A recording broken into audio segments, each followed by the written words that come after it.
有一個聰明嘅人同一個無知嘅人選擇地方去起屋。聰明嘅人就選擇咗磐石地，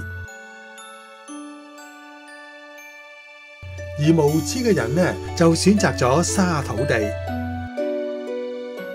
喺磐石上起屋係比較困難㗎，喺沙土上起屋非常容易。經過一段時間，磐石上嘅屋起好咗啦，而沙土上嘅屋呢，亦都一早起好咗。冇幾耐就遇上暴雨、大水、狂風，沙土上間屋因為地基不穩，就成間屋倒塌咗啦。而起喺磐石上嗰間屋呢，就因為磐石根基穩固，所以屹立不倒，絲毫無損。究竟你會選擇喺邊度起屋呢？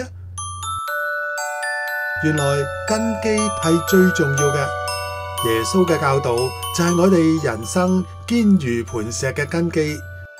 謹守耶穌教訓嘅人，即使遇上大風暴，都可以站立得穩，不會倒下。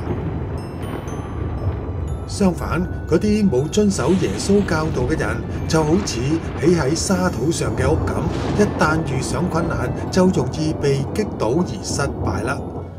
所以耶穌話，聰明人把房子蓋在磐石上係有道理㗎。